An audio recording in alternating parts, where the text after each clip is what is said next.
Tonight, let me tell you the story of Pomona's quiet orchard, a gentle tale from Roman tradition, where fruit trees and gardens were thought to have their own guardian. Imagine the hush of twilight falling over a grove, the cicadas softening their song as the evening air cools. In Rome, people believed that every craft, every corner of life, had a spirit, or a deity who cared for it. The hearth was watched over by Vesta, the sea by Neptune, the crossroad by Mercury. But in the orchards, among apples, pears, plums, and olives, it was Pomona who was honored. Her name itself comes from pomum, meaning fruit, and her gifts were measured not in storms or battles, but in sweetness and shade. To think of her is to think of steady branches, dew on leaves, and the quiet patience of growth. We begin in a small orchard at the edge of a Roman villa, though it could be any orchard, anywhere. A gardener kneels to tie a young tree to its stake, his fingers moving with care. He pauses to listen, for in the rustle of the leaves he feels a presence. Some said that Pomona walked unseen among the rows, her hand brushing branches, her eyes watching for withering. Unlike many deities who roamed far or demanded temples of marble, Pomona never left the orchard. She was local, steadfast, a neighbor goddess. The puzzle of her story is that while so many divine figures traveled the skies or plunged into seas, she chose to stay with roots and soil. This choice has always fascinated storytellers. What does it mean for a goddess to never wander, to devote herself to one patch of earth? The Romans often spoke of Pomona with warmth rather than awe. She was not frightening, not crowned with thunder or armed with spears. Instead, she carried the pruning hook and the watering jug, symbols of care and continuity. In the hush of evening, you might picture her as a woman in a simple gown, hair tied back, walking slowly between the trees, stopping to touch a leaf or steady a branch. In some tales, she had followers, orchard keepers who felt her blessing in the fertility of their harvest. In others, she worked, alone, tending the trees with a devotion that was both divine and humble. The heart of her myth is that devotion can be small and still be holy. To keep watch over one place, one orchard, is to feed countless hearts with shade, fruit, and memory. There is another figure tied to her, a god named Vertumnus, whose story often interweaves with hers. Vertumnus was a god of change, of seasons turning, of vines climbing walls. Where Pomona was constant, Vertumnus was shifting, able to take on many forms. He could appear as a farmer, a soldier, an old woman, a youth, each disguise teaching a different lesson about the nature of growth and time. The story of Pomona and Vertumnus is sometimes told as a love story, but not of sudden passion. Rather, it is of patience, of learning, of seeing the quiet devotion of another. In one telling, Vertumnus long admired Pomona, who kept her orchard closed, wary of intrusion. He came in many disguises, hoping to win her trust. At last he appeared as an elder, speaking gently of vines and trees, of how every plant thrives best when paired, supported, tended with care.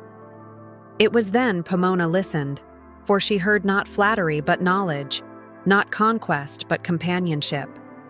And so she welcomed him, as one who shared her love for the orchard's quiet life. This tale reminds us of the Roman way of linking human craft to divine presence. To prune a branch, to graft a shoot, to water roots, these were not just tasks of labor, but small rituals of respect. The orchard was both a livelihood and a sanctuary. People believed that to tend fruit trees was to participate in Pomona's care, to echo her devotion. In our own lives, perhaps we recognize the same truth. Tending one small place, one family, one garden can be an act of love that extends far beyond its borders. The Romans, with their many gods, often found comfort in such local guardians. They remind us that not all sacredness is grand or distant. Some is as near as the apple in your hand, the shade on your doorstep. As twilight deepens, the orchard breathes with a slow rhythm. Leaves shift in the breeze, and the fruit, still unripe, seems to glimmer faintly in the moonlight. A gardener sets aside his tools, washing his hands in a basin, feeling the cool water flow. He looks back at the rows of trees and whispers a thanks, though no one else is near. That whisper, light as it is, joins countless others through the centuries, voices of people who found in Pomona not a stormbringer but a friend of stillness, a guardian of growth. In that orchard silence there is reassurance. The night will be calm, the fruit will ripen in time, and care given to small things is never wasted. Soft pause, as if music lowers for a moment. And so the first part of Pomona's story comes to rest. We leave her orchard under the rising moon, cicadas fading, apples breathing in the dark. Tomorrow, we will walk further into the heart of her myth and listen for the lessons hidden among branches and dew. For now, let your own breath slow, as steady as roots beneath the soil, knowing that the night watches with quiet kindness. The orchard at night holds many stories, and as we step gently into the second part of Pomona's tale, we notice how myth and memory interlace like vines along a trellis. In one version told by Roman poets, Vertumnus longed not only for Pomona's love, but also for the wisdom of her devotion. He could not simply rush into her life, for Pomona, unlike other goddesses, had no interest in flattery or trophies. Her joy was in leaves, not laurels, in pruning hooks, not spears. And so Vertumnus disguised himself as many figures: a farmer carrying ripe apples, a fisherman with silver-scaled catch, a soldier polished in armor, even a humble shepherd. Each time, he tried to speak with her about the orchard, but Pomona, wary of interruption, turned him away. She was protective of her trees, as someone might be protective of a home or a secret garden. The moment of change arrived when Vertumnus appeared as an old woman, bent but smiling. In this shape, he was able to step quietly through the orchard gates and sit with Pomona under a fig tree. He spoke not of conquest or desire, but of vines and grafting. He explained how a tree that stands alone may bear fruit, yet one guided by gentle care will thrive more fully. He compared branches to lives, saying that companionship does not lessen growth, but strengthens it. Pomona, hearing this, paused her pruning and listened.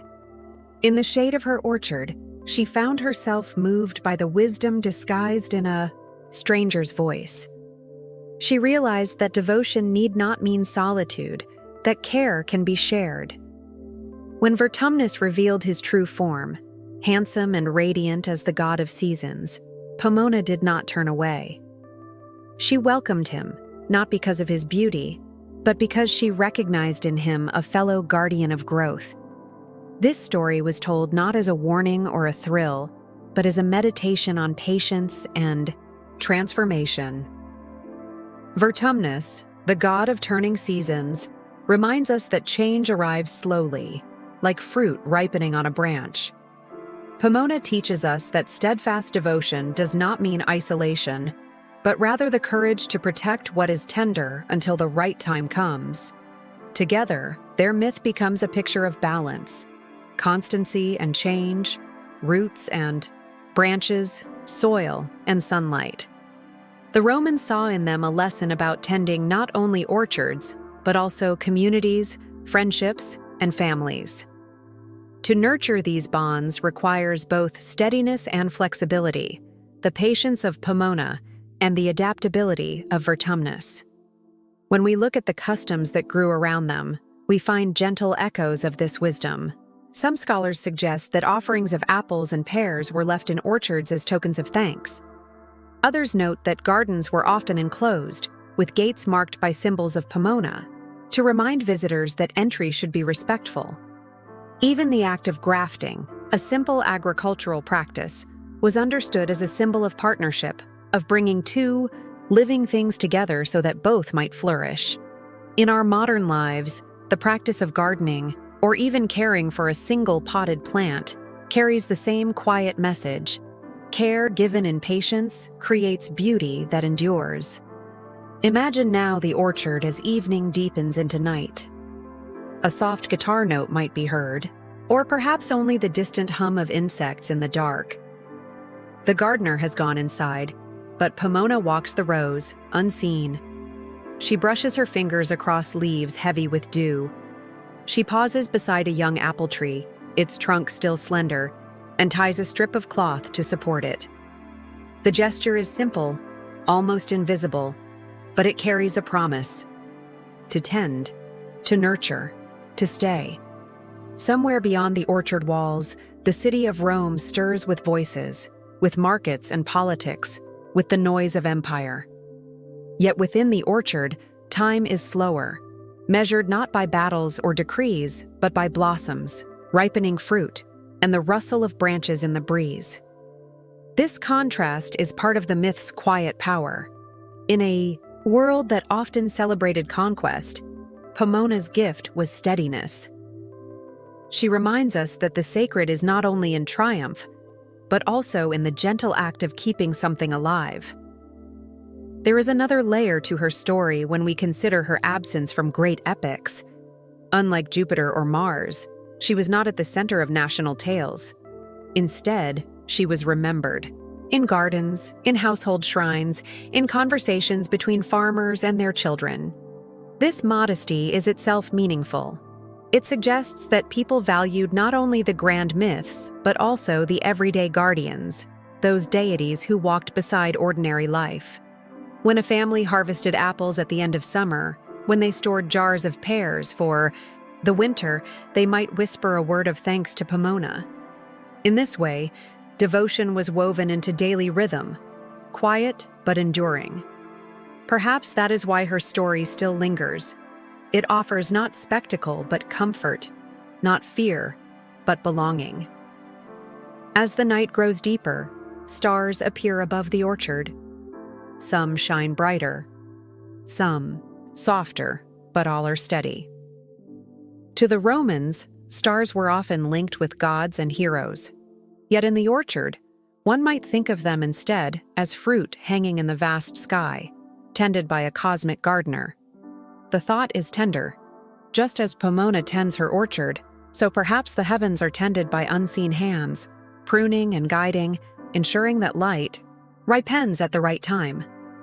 In such images, myth and imagination gently blur, leading us toward rest rather than question. The orchard becomes both earth and sky, both local and eternal, a place where stories root and blossom. And so, with Pomona walking under starlight and Vertumnus watching the turning of seasons, we pause once more. The orchard is safe, the night is calm, and the lesson is simple. Tending one place with care is enough. Tomorrow we will harvest, and tomorrow the orchard will still breathe. Let your own breath echo that rhythm, steady and calm, knowing that devotion, however small, nourishes the world. In the final stretch of Pomona's story, the orchard itself becomes a mirror for the listener. Each tree, each branch, each fruit ripening quietly under the moon tells us something about patience and presence.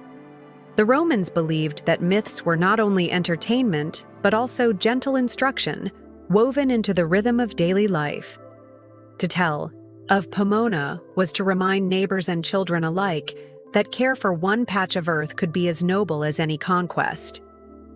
The orchard was a temple without marble, a sanctuary without walls, where the sacred was measured in shade and sweetness. Tonight, as we linger here, we sense that same calm blessing. The trees breathing, the night watching, the air holding a promise of safety. Think of a harvest festival in a small Roman village. Families gather in the orchard at dusk, carrying baskets and lanterns. There is no thunder of drums, only the murmur of voices, the laughter of children, and the occasional strum of a lyre. They pick apples and pears, placing each fruit carefully as though it were a gift. When the baskets are full, they pause to pour a libation of wine onto the soil, whispering thanks to Pomona. Some may not even speak her name aloud, for devotion does not always require proclamation. The act itself, the care, the gratitude, is the offering. Then the lanterns glow brighter, the evening meal is shared, and stories are told of how Vertumnus once sat as an old woman under the trees, reminding Pomona that change and companionship are not threats, but blessings. In that memory, laughter softens, and the orchard becomes not just a place of work, but of belonging. When we investigate why Pomona's myth mattered, we find a gentle philosophy at its root. The orchard, in Roman thought, was more than food supply. It was a symbol of continuity. Trees outlived human lifetimes. To plant one was to give a gift to the future, to generations not yet born. Pomona's guardianship reminded people that devotion to a small place was never wasted, for the shade and fruit would carry on. Vertumnus, as the spirit of seasons, added another layer. Everything changes, yet change itself can nurture life. Together, their story taught patience and acceptance, a wisdom still true for us. In caring for our own small circles, our homes, gardens, friendships, we keep alive something steady in a shifting world. Imagine now the orchard at dawn after such a festival. Mist clings to the ground, and the air is cool. The trees, relieved of their heavy fruit, stand taller, lighter. Birds stir among the branches. Pomona walks quietly, her gown brushing dew from the grass. She is not seeking applause, not waiting for worship, only ensuring that each tree rests well after its labor.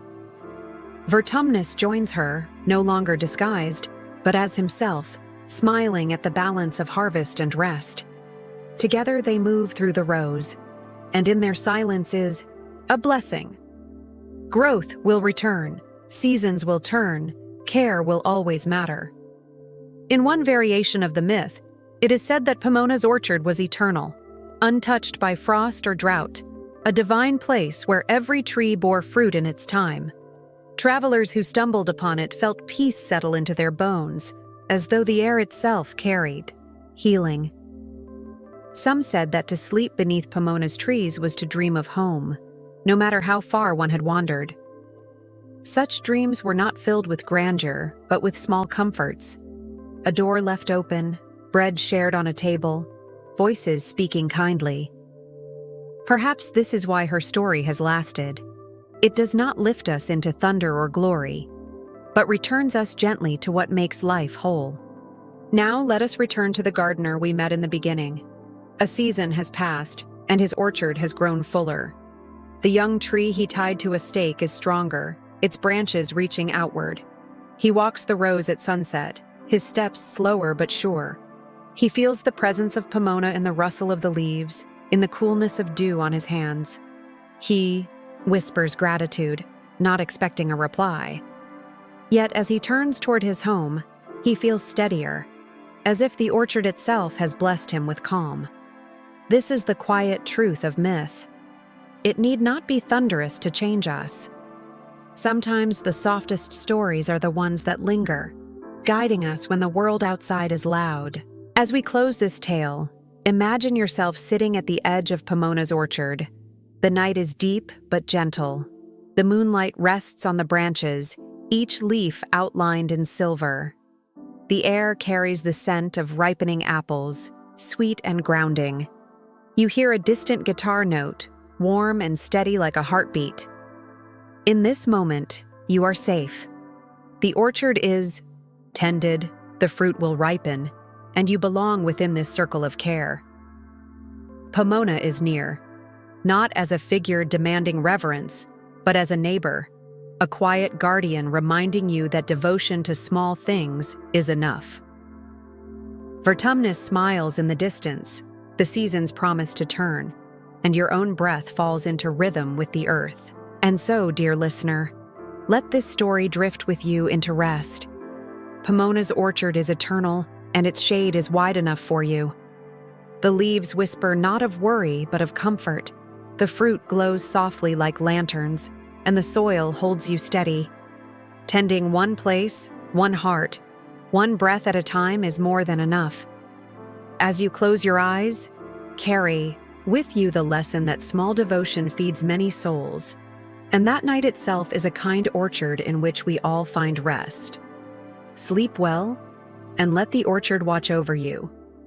Good night, and if you wish to walk more paths of myth and gentle story, remember to subscribe so that each evening brings you another calm companion. Until then, rest easy under Pomona's quiet trees.